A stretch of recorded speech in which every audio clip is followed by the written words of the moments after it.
memasuki lapangan apel.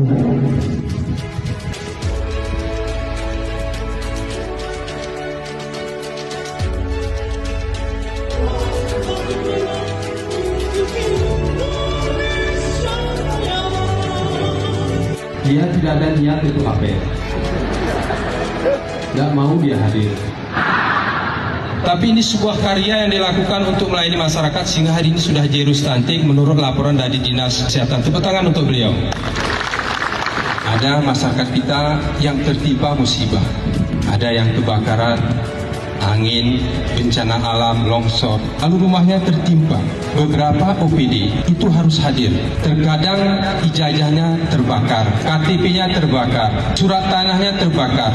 Kalau ini terjadi, maka begitu terjadi kebakaran, besoknya 2 hari atau 3 hari ke depan kita mengantarkan KTP-nya yang sudah terbakar.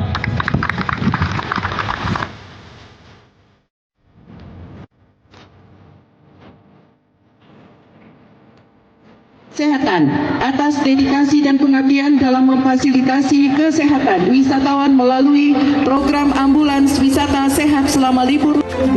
Puskesmas Atulintang menerima apresiasi bidan di desa. Kampung Teberselus, Puskesmas Rias menerima apresiasi bidan di desa.